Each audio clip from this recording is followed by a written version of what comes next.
Bagi mereka yang mencari hal-hal baik dalam dirinya, apapun yang diberikan oleh alam padanya, dia tidak akan susah. Jadi kita mengalami apa saja, itu bisa kita maknai positif, bisa kita maknai negatif. Sakit bahkan itu bisa positif. Jadi dengan sakit mungkin kita jadi lebih dekat dengan Tuhan. Dengan sakit kita mungkin jadi lebih tangguh setelah itu. Dengan sakit kita sadar betapa berharganya orang-orang di sekeliling kita yang selama ini kita abaikan.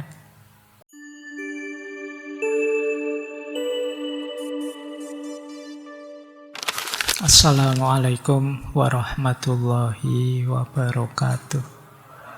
Bismillah. Mari kita lanjut lagi belajar kita, ngaji kita. Saya awali dari sini, memaknai usia. Kata Cicero di bukunya, ini menggunakan mulutnya Cato. Mereka yang dalam dirinya kekurangan sarana untuk menjalani hidup yang terberkati dan bahagia akan mengalami usia manapun sebagai sesuatu yang menyakitkan. Tapi bagi mereka yang mencari hal-hal baik dalam dirinya, apapun yang diberikan oleh alam kepadanya tidak akan merasa susah. Pengalaman menua adalah contoh terpenting dalam hal ini. Ini saya jelaskan dulu ya, kalimat-kalimat awal. Jadi, apakah usia tua itu sesuatu yang menyedihkan atau menyenangkan? Itu sebenarnya masalahnya tidak pada usia tua itu sendiri, tapi pada cara pandang kita. Jadi pada diri kita sendiri, tidak di luar diri. Sering saya sampaikan manusia itu makhluk yang senantiasa memaknai. Hal yang sama mungkin dimaknai seseorang sebagai sangat positif, tapi dimaknai yang lain sebagai negatif. Itulah makna, termasuk usia tua. Ada yang, aduh Pak, kalau bisa saya muda terus, jangan tua. Ada yang, saya ingin cepat besar Pak, saya ingin cepat dewasa Pak, cepat tua. Ini yang disebut kuncinya ada di makna, tidak di fakta. Jadi manusia itu jarang yang berhenti di fakta. Biasanya dia selalu lanjut ke makna. Ya. Misalnya, saya datang agak telat tadi 10 menit. Itu kan faktanya sebenarnya cuma saya telat 10 menit. Tapi maknanya di isi kepala kalian masing-masing itu bisa beda-beda. Ada yang, wah ternyata katanya harus on time, menghargai waktu. Pak Faiz ternyata enggak juga. Ada yang baca itunya. Ada yang, alhamdulillah Pak Faiz enggak on time, saya enggak terlalu kesusu-susu, jadi santai saja. Maknanya bisa beda-beda. Faktanya sama. Usia tua juga begitu, jadi tergantung dirinya. Kalau orang cara pandangnya positif, bahkan hal-hal yang negatif bisa dibaca positif. Dia tidak akan merasa susah. Jadi bagi mereka yang mencari hal-hal baik dalam dirinya, apapun yang diberikan oleh alam padanya, dia tidak akan susah. Jadi kita mengalami apa saja, itu bisa kita maknai positif, bisa kita maknai negatif. Sakit bahkan itu bisa positif. Jadi dengan sakit mungkin kita jadi lebih dekat dengan Tuhan. Dengan sakit kita mungkin jadi lebih tangguh setelah itu. Dengan sakit kita sadar betapa berharganya orang-orang di sekeliling kita yang selama ini kita abaikan. Jadi, maka penting ya dalam hidup ini ternyata kuncinya orang hidup itu di mindsetnya. Cara pandangnya. Usia 50 tahun misalnya, itu besok hari Sabtu kita bikin acara itu bisa saja dikeluhkan, disesali, bisa juga disyukuri. Alhamdulillah sampai usia 50 saya masih sehat. Nah, tapi bisa juga, aduh sudah 50, jatahku mungkin kurang berapa. Melihatnya bisa begitu. Jadi ini ya, memaknai usia berarti kuncinya tidak pada usia itu sendiri, tidak pada tua itu sendiri, tapi pada cara berpikir kita, cara kita menanggapi. Lanjut ya, kata Cicero, semua orang berharap mencapai usia lanjut. Tetapi ketika usia lanjut itu datang, kebanyakan dari kita mengeluhkannya. Orang bisa sedemikian konyol dan tidak konsisten. Jadi ada orang itu yang nyari enaknya saja atau nyari jeleknya saja. Wah, ini kalau saya sudah pensiun rasanya enak ya, bisa santai-santai, tidak dikejar-kejar deadline kerja. Begitu pensiun beneran, hidup kok rasanya hampa gini ya, tidak bisa melakukan apa-apa, tidak dianggap orang lagi, tidak kreatif lagi. Itu selalu sudut pandangnya mengambil negatifnya. Padahal dulu didamba-dambakan, begitu ngalami beneran kok malah drop. Enak rasanya ya kalau punya pasangan gitu.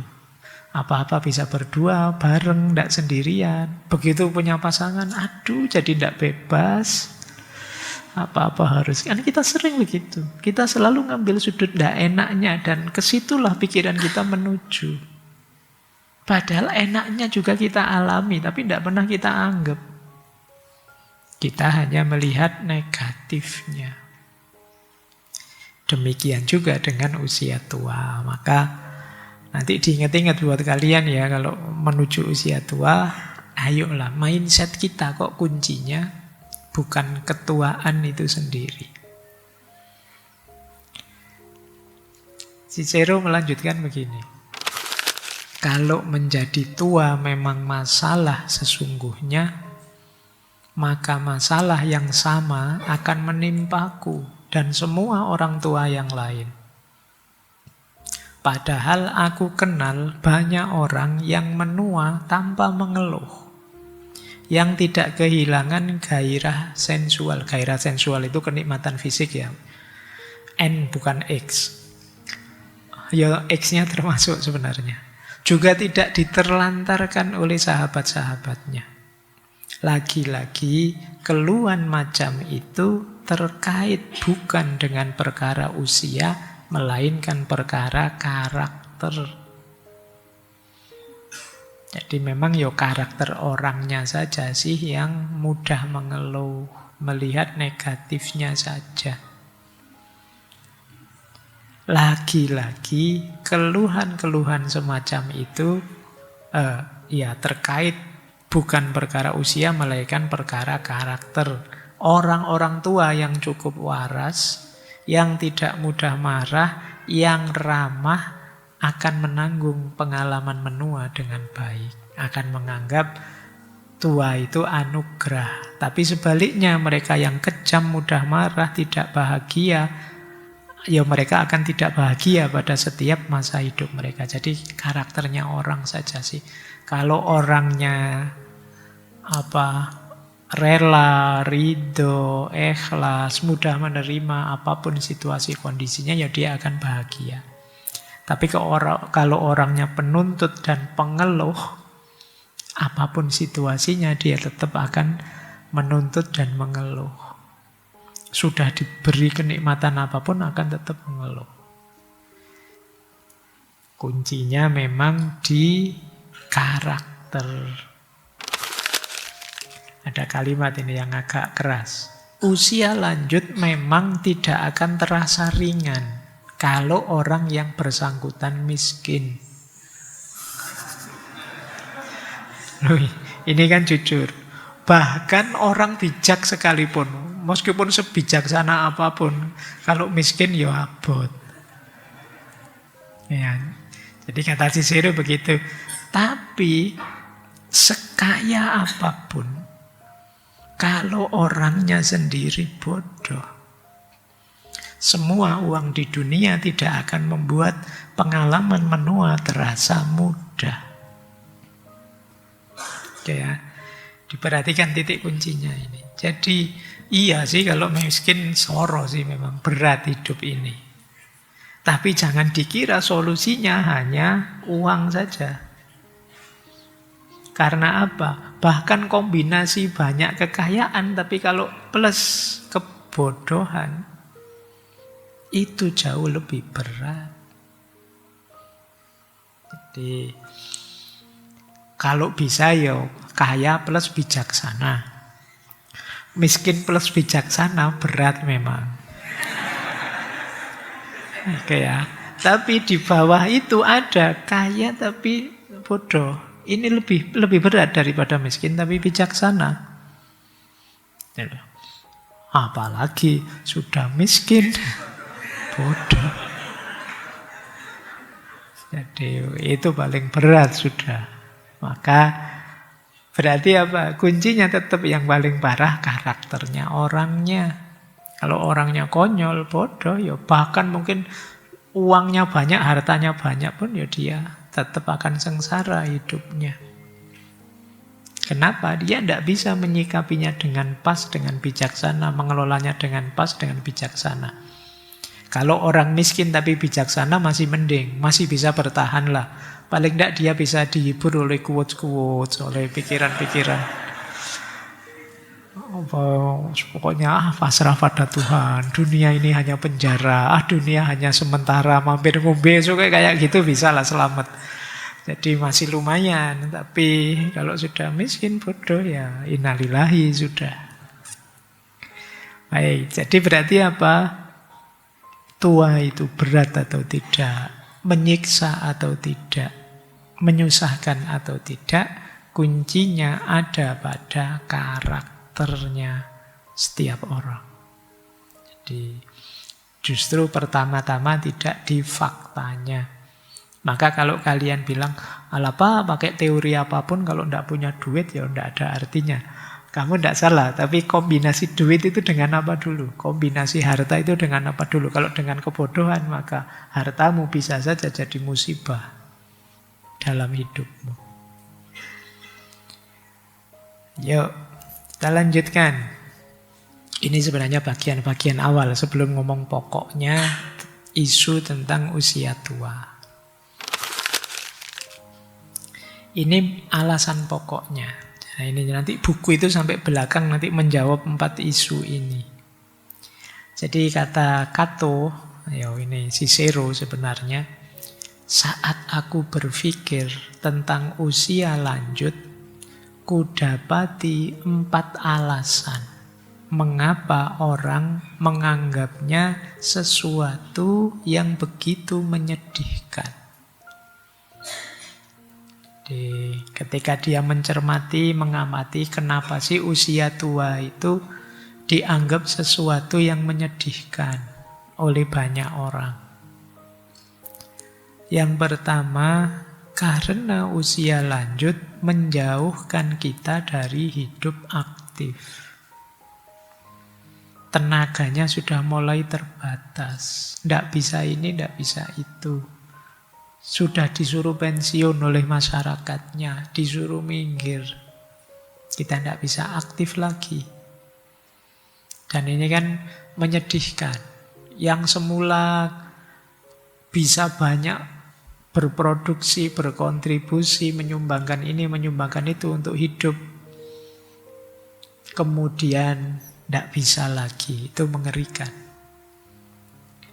Yang kedua, usia tua dicirikan tubuh yang mulai melemah.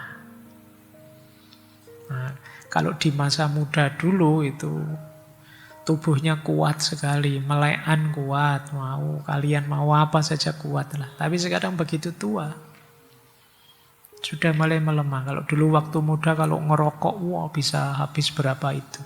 Sekarang sudah tua, baru nyedot sebentar, batuk. Baru sudah, nah itu beda. Kayak, jadi tubuhnya lemah. Ini mengerikan bagi orang-orang yang masih punya banyak keinginan, masih punya banyak aktivitas yang diidamkan. Yang ketiga, kenikmatannya banyak berkurang. Jadi Nanti kalian akan ngalami ya. Kalau sekarang kalian belum merasakan betapa nanti kalau sudah tua, nikmat-nikmat makan, nikmat-nikmat apa saja yang ketika muda ini rasanya asik sekali, sudah banyak berkurang. Kalau sekarang kalian motoran bisa dari Jogja sampai Bali dan asik saja. Besok kalau tua jangan harap. Kamu baru nyampe Klaten sudah masuk angin, sudah. Harus tahu diri. Jadi memang banyak berkurang. Dulu kalian bisa makan bolak-balik apa saja. Itu kalau sudah tua tidak bisa. Nanti pulang ngaji gini jam 11, jam 12 kalian mungkin di kos-kosan masih bikin Indomie, masih bikin kopi kan itu. Tapi kalau sudah tua jangan harap. Begitu malam bikin Indomie asam lambungnya naik. Terus sofanya wis ndak tenang. Jadi mengerikan. Itu alasan ketiga. Alasan keempat, tentu saja usia tua dipersepsi lebih dekat dengan kematian. Ini sudah ndak lama lagi sudah. Apalagi tiap hari dengar kabar innalillahi, sahabat kita yang di sana berangkat. Wah, tiap hari jantungan kamu. Aduh, guys, ini tidak lama lagi saya, ini mesti itu. Jadi, ini 4 alasan orang mengeluhkan usia tua. Nanti kita lihat ya, apa jawabannya Cicero kalau ada orang mengeluhkan 4 ini. Jadi sampai akhir buku itu beliau yang bahas sebenarnya 4 isu ini. Mengapa orang kok menganggap usia tua itu menyedihkan? Kita mulai ya, bismillah. Nah, ini mulai filsafatan agak dalam. Sekarang kita lihat. Tadi ada isu keaktifan. Kata Cicero, orang yang mengatakan bahwa tidak ada kegiatan bermanfaat untuk usia lanjut, dia tidak paham sungguh apa yang mereka katakan. Orang-orang itu ibarat mereka yang berkata bahwa seorang jurumudi tidak mengerjakan sesuatu yang bermanfaat dalam pelayaran kapal karena orang lain memanjat tiang kapal, berlarian di geladak, dan menggarap pompa-pompa, sementara dia duduk tenang di buritan, memegang kemudi. Mungkin dia memang tidak mengerjakan hal-hal seperti yang dikerjakan oleh para awak yang lebih muda. Tetapi yang dikerjakannya jauh lebih penting dan berharga. Perbuatan-perbuatan besar dilakukan bukan dengan kekuatan atau kecepatan atau kegesitan tubuh, melainkan dengan kebijaksanaan, karakter, serta daya pertimbangan yang arif. Sifat-sifat ini tidak surut pada usia lanjut, melainkan justru tumbuh subur seiring berjalannya waktu. Nah, tadi kan orang bilang, Pak, takut Pak saya tua. Kalau tua nanti saya tidak bisa ngapa-ngapain, tidak bisa beraktivitas lagi. Diingatkan oleh Cicero, cara mikirnya salah. Orang tua tetap bisa beraktivitas, tapi tentu saja aktivitas sesuai usianya. Tuh. Yo kalian juga yang misalnya usia mahasiswa kan kalian tidak beraktivitas seperti anak-anak. Tapi kan tidak masalah. Kok kenapa orang tua beraktivitas sesuai usianya dipermasalahkan?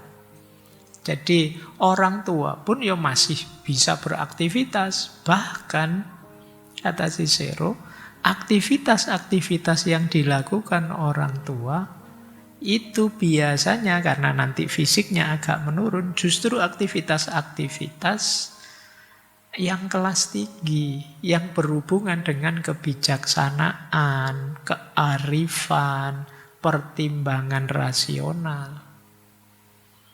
Jadi justru lebih berharga Nah, itu di situ Cicero menggambarkan kayak orang kapal ya.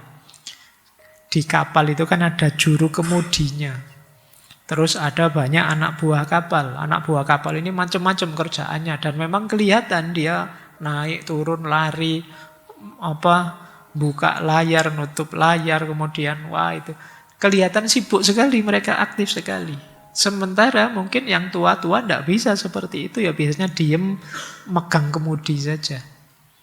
Padahal rasanya megang kemudi ini pekerjaan yang tidak kelihatan.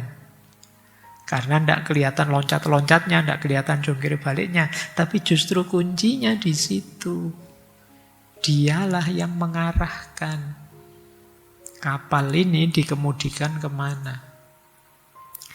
Jadi orang tua karena pengalamannya, karena wawasannya yang sudah dialami sejak muda, sekarang dia bisa nuntun, bisa menasehati, bisa mengarahkan dengan kebijaksanaannya. Justru aktivitas ini jauh lebih berharga. Jadi kalau sekedar lari-lari, loncat-loncat cuma butuh tenaga. Tapi mengarahkannya itu jauh lebih penting.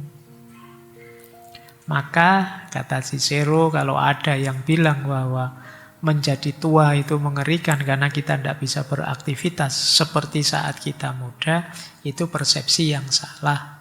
Orang tua tetap bisa beraktivitas, hanya saja aktivitasnya beda.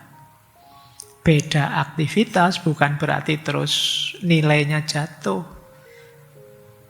Justru aktivitas versi orang tua itu aktivitas yang sangat penting untuk hidup ini. Jadi aktivitas menasehati, mengarahkan, nuntun dengan kearifan, dengan kebijaksanaan. Jadi kuncinya di situ. Mulianya orang tua justru di situ. Baik, jadi yang pertama terjawab ya. Jadi bukan tidak beraktivitas, tetap beraktivitas. Berpikir kan juga beraktivitas. Ya meskipun ini jangan kalian pakai untuk membantah orang tuamu ya. Disuruh nyapu enggak mau, disuruh nimba enggak mau. Saya berpikir Pak ini. Berpikir kan juga beraktivitas. Kalau usiamu belum waktunya seperti orang tua, kamu perlu ngalami dulu. Karena sebelum nanti mengarahkan orang, menuntun orang, itu kan kita harus tahu dulu apa yang kita tuntunkan, apa yang kita arahkan. Saatnya di usia-usia muda seperti kalian memperkaya pengalaman. Sehingga ngerti macam-macam. Ini juga nasihat ya untuk teman-teman. Perkaya pengalamanmu. Saya tahu kalau generasi hari ini itu pengalamannya paling banyak di dunia digital. Coba bikin diversifikasi pengalaman. Keluar dari kotak nyamanmu, cobalah ini, cobalah itu. Alami ini, alami itu. Mungkin ada yang sukses, ada yang gagal, tidak masalah. Di situ kalian jadi mateng. Wong sekarang kadang-kadang sudah level mahasiswa saja komunikasinya masih belum bagus. Itu kemungkinan jarang gaul. Jadi temannya guyon dia ngamuk. Temannya ngomong serius dia malah cengengesan. Itu tidak nyambung. Dia tidak ngerti makolnya orang ngomong, tidak ngerti cara komunikasi yang baik. Dosennya marah, dia cengengesan. Dia tambah ngamuk dosennya. Nah kadang-kadang dia tidak bisa. Kenapa begitu? Kalian jarang di lapangan. Jadi kan kalian kerjaannya kan banyak online, digital, main game itu kan. Apalagi gamenya game yang model-model tawuran itu, ketemu orang pinggir jalan dipukuli, tambah banyak yang dipukuli, tambah double kill, triple kill apa nah itu. Jadi kamu keluar rumah nanti dianggapnya orang itu musuh semua. Oke ya, perkaya pengalamanmu. maka kalian akan matang. Pada saatnya kalau sudah tua, kalian bisa jadi rujukan. Kalau kalian menasehati anakmu, menasehati cucumu, besok anakmu atau cucumu percaya. Nah, kalau naik motor jangan kebut-kebutan ya. Emangnya Simbah pernah naik motor? Enggak pernah sih. Oh, Simbah enggak ngerti asiknya. Nah, kamu bisa dibantah sama cucumu. Tapi kalau jawab, pernah Simbah naik motor, jatuh juga sering. Makanya tak nasihati biar kamu enggak kebut-kebutan misalnya. Nah, itu lebih bisa masuk nasihatnya. Karena pengalamanmu sendiri luas. Karena memang ada beda, ada jarak antara ilmu yang hanya dibaca dari buku dengan ilmu yang dialami langsung. Jadi ada beda. Kalau dari buku ya kalian sekedar menghafalkan kalimatnya. Tapi untuk hidup nyata, mungkin ilmu yang dialami langsung itu lebih nyata, lebih dalam. Jadi untuk menjelaskan indahnya hidup berumah tangga, misalnya tidak bisa kalian hanya baca buku. Ya coba kalian rasakan sendiri berumah tangga. Atau bukan indahnya, tapi susahnya misalnya. Ayo kalian coba. Karena kalau hanya dijelaskan saja, tidak akan bisa kena poinnya. Kalian nasihati temanmu, jangan pacaran mas, pacaran itu ganggu kuliah misalnya. Emangnya kamu pernah pacaran? Tidak pernah sih. Loh, tidak pernah kok bilang ganggu. Saya malah jadi semangat kuliah ini dengan pacaran misalnya. Kok bisa malah semangat? Loh, yuk pacari sak kelas sih. Jadi terus rajin sekali. Temannya belum datang, sudah datang berdua di kelas. Oke. Oh ya, pengalaman ya. Baik, jadi tua bukan alasan untuk tidak aktif. Tetap aktif. Nah, sekarang kelemahan. Tadi kan bahas orang tua itu tambah lama tambah lemah. Dibantah oleh Cicero. Ini salah satu kalimatnya. Ya ini saya potong-potong, tidak mungkin ditampilkan semua ya. Kata Cicero begini. Masa muda yang serba berlebihan lebih sering menjadi penyebab merosotnya kekuatan tubuh ketimbang usia lanjut. Masa muda yang nakal dan serba menghambur-hamburkan menyebabkan tubuh yang lemah di usia tua.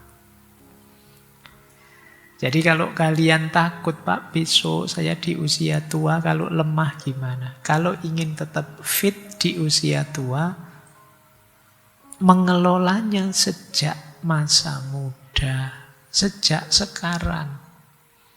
Jadi jangan salahkan masa tuamu, tapi tegurlah masa mudamu. Kenapa di masa muda kamu tidak jaga kesehatanmu? Kamu sembrono gaya hidupmu. Akhirnya di usia tua penyakitnya banyak, macam-macam, ya lemah. Jadi problemnya sebenarnya tidak terletak di usia tuanya. Problemnya justru di usia muda. Saatnya sekarang kalian mulai ngatur ya hidupmu sendiri loh. Jangan hanya nyari enak-enak sekarang, kamu besok di usia tua. Nanti jangan-jangan usia-usia awal sudah 30-an sudah mulai asam urat, darah tinggi, diabetes. Sekarang penyakit-penyakit orang kaya kamu punya.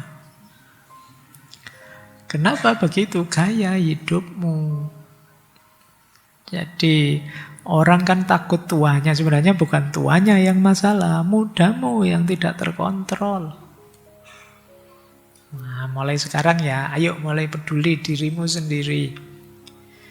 Jadi gaya hidup tadi loh. Makanan coba diatur, istirahat tidur ayo diatur. Biar tidak menyesal besok. Nanti belum terlalu tua sudah. Sekarang kemarin banyak itu cerita-cerita generasi hari ini banyak yang masih muda sudah cuci darah. Sekarang 30-an sudah mulai banyak yang tensi tinggi, darah tinggi. Banyak yang lambung. Dulu orang sakit perut itu ya mah saja sih paling. Ya paling keren ya mencret, mules gitu aja. Sekarang yang banyak asam lambung. Asam gaya hidup itu tidak cuma makanan, termasuk kebiasaanmu tertekan, gampang stres, psikosomatis itu banyak.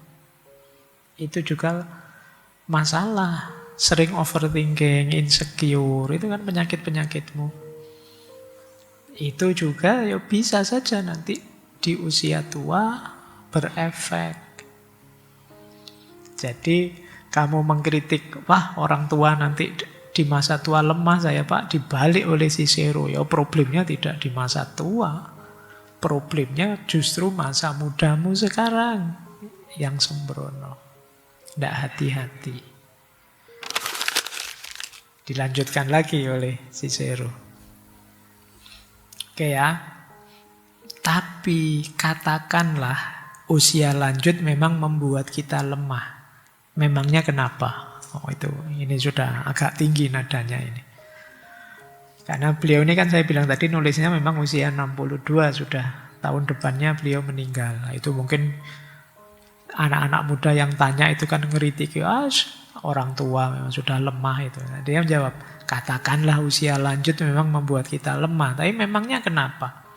Toh tak seorang pun mengharapkan bahwa orang-orang tua itu kuat fisiknya. Kan wajar saja, alami saja. Jangan lupa ini stoikisme ya, yang tadi di antara pandangannya tua itu alamiah. Ya wajar saja, sudah tambah tua tenaganya tambah susut, tambah turun.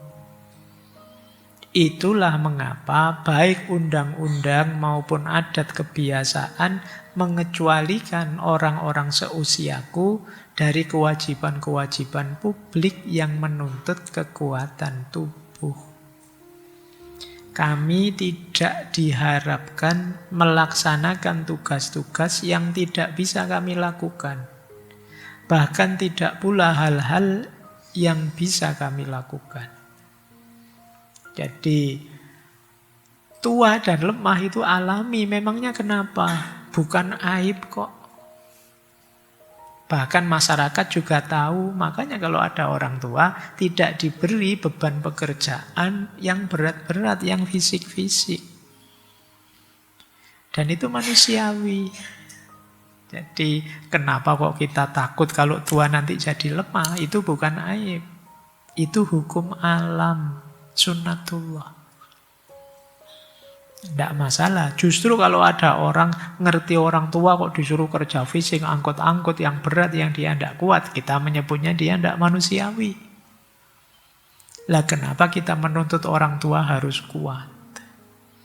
Jadi kalau ada orang protes, Pak, saya takut tua, Pak, nanti kalau di usia tua saya lemah.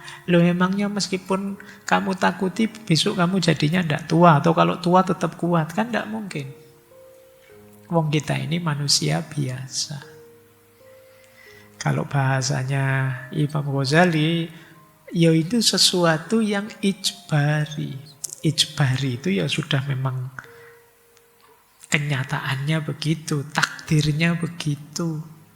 Untuk sesuatu yang ijbari, seandainya kita mengalaminya, yaitu bukan aib. Jadi ini Imam Ghazali kan bicara tentang akhlak sebenarnya. Imam Ghazali membedakan antara kholq dan khuluk. Kalau khuluk itu karakter batin, kalau kholq itu fisik. Termasuk kekuatan fisik itu kholq. Kholq itu ijbari. Fisik kita ini ya paket jadi kan. Kalian wajahmu seperti itu, rambutmu begitu, itu kan kamu dapat begitu saja begitu. Kamu ndak bisa nawar, kamu ndak bisa milih. Ya Allah Pak, mbok rambut saya dulu kayak siapa?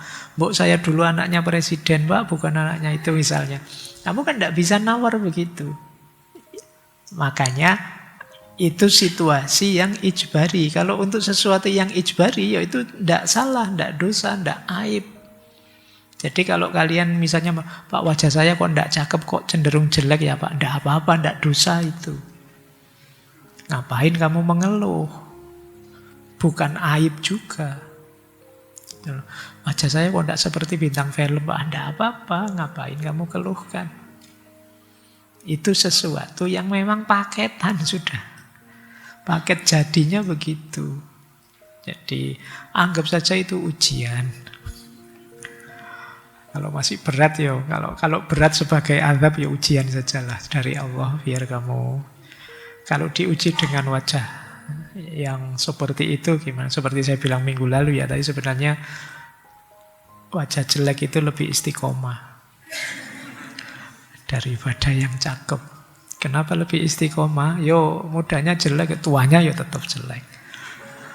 Tapi kalau yang cakep-cakep itu mudanya cakep sih, ganteng, luar biasa cantik, nanti tuanya enggak konsisten malah jadi lebih jelek. Dan itu juga bukan sesuatu yang harus dikeluhkan, sunnatullah, ijbari. Maka untuk sesuatu yang ijbari, ya ngapain kita takut, ngapain kita ngeri, biasa saja, biar saja. Tidak apa-apa. Pak, saya tambah tua, tambah lemah, ya wajar. Lebih aneh kalau, Pak, saya itu tambah tua kok tambah kuat. Ya tidak mungkin. Ada yang tidak beres kalau memang begitu. Jadi jawabannya itu ya. Jadi kalau ada orang ngomong, Pak, saya takut tua, Pak, nanti di usia tua saya lemah. Jawaban pertama, mungkin problemnya tidak di usia tuanya, tapi usia mudamu. Usia mudamu sembrono, jadi sekarang terus jadi banyak penyakit, kamu tidak karu-karuan hidupmu sekarang. Dan yang kedua, kenapa kamu harus gelisah? Sunnatullahnya, wajarnya memang begitu. Orang itu tambah tua ya tambah lemah. Di bukunya Cicero membahas nilai diri, penghargaan pada orang tua. Mahkota kemuliaan usia lanjut adalah penghargaan. Jadi yang paling membahagiakan orang tua itu dihargai, dihormati. Meskipun mungkin dia sudah tidak produktif lagi. Tapi camkanlah bahwa sepanjang pembahasan ini aku memuji usia lanjut yang punya fondasi yang baik pada masa muda. Kerut dan rambut putih tidak dengan sendirinya mendatangkan penghormatan. Hanya kalau tahun-tahun hidup sebelumnya dijalani dengan baik, usia lanjut pada akhirnya akan menuai buah-buah kekaguman. Jadi yang paling membahagiakan orang tua itu dihormati, dihargai orang lain. Tapi untuk memperoleh penghormatan dan penghargaan itu, kalian harus mulai membangunnya sekarang, di masa muda. Jadi, kalian jadi orang tua yang dihormati ketika di masa muda kalian melakukan hal-hal yang memang layak dihormati. Kalian berprestasi, kalian berkontribusi, kalian membawa kemaslahatan, kebahagiaan pada sesamamu, otomatis nanti di usia tua dihormati. Tapi kalau usia tuanya nakal, usia tuanya merusak, usia tuanya menghancurkan, ya itu berarti kalian tidak akan dapat penghormatan. Kenapa bisa begitu? Berarti sejak muda kalian memupuk perilaku seperti itu. Jadi dimulai sekarang kalau kalian ingin tua bahagia. Jadi tidak ada rumus muda foya-foya kemudian tuanya bahagia terus mati masuk surga. Tidak ada. Jadi untuk bisa sampai ke sana itu perjuangan. Panennya di usia tua, menanamnya di usia muda. Lanjut. Tetapi sebagian orang akan berkata bahwa orang-orang tua itu murung, serba cemas, mudah marah, dan susah dihibur. Dan kalau kita melihat lebih dekat, beberapa di antaranya juga pelit. Nah, ini melihat orang tua yang jelek-jelek ya. Tetapi kata Cicero, ini soal karakter, bukan soal usia. Di samping itu, kemurungan dan kekurangan lain yang tadi ku sebut punya alasan yang masuk akal dalam diri kaum berumur. Meskipun barangkali bukan alasan yang bagus. Bagaimanapun orang-orang tua membayangkan dirinya diabaikan, dipandang rendah dan dihina. Dan memang tubuh yang rentan mudah terluka. Tapi semua masalah ini bisa diredakan dengan satu karakter yang pantas dan tercerahkan. Kan disebut oleh Cicero, ada orang-orang tua itu yang murung, cemas saja dia, sensi, mudah marah, susah dihibur. Kita harus memakluminya, karena ketika orang masuk usia tua, banyak yang membayangkan, saya sudah tidak berharga lagi, mesti setelah ini saya diabaikan, nanti saya akan dipandang rendah, dihina, dianggap tidak penting. Perasaan ini muncul. Ketika perasaan seperti ini muncul, mereka jadinya baper, sensi. Jatuhnya apa? Mudah marah. Kemudian mungkin jadi tadi beberapa bahkan cenderung pelit. Kenapa dia pelit? Ya dia khawatir ini kalau tak bagi kemana-mana nanti saya disingkirkan orang, saya tidak punya apa-apa lagi. Terus dia jadi pelit. Jadi pahami psikologi seperti ini. Orang kok tiba-tiba jadi tua, karakternya berubah, jadi mudah marah, jadi serba cemas, serba khawatir, susah dihibur. Ya karena dia membayangkan sekarang saya sudah tua, pastinya orang tidak menganggap saya penting lagi. Nanti saya mesti diabaikan, dipandang rendah orang. Itulah yang membuat dia terus jadi mudah marah. Jadi kalian yang memaklumi kondisi orang tua yang semacam itu. Itu bagian dari amanat untuk yang muda-muda. Baik, kita lanjutkan. Masih ada 20-an menit. Ini tugas terakhir tadi ya tentang kematian. Kalau sudah tua, sudah dekat dengan kematian. Ini menakutkan.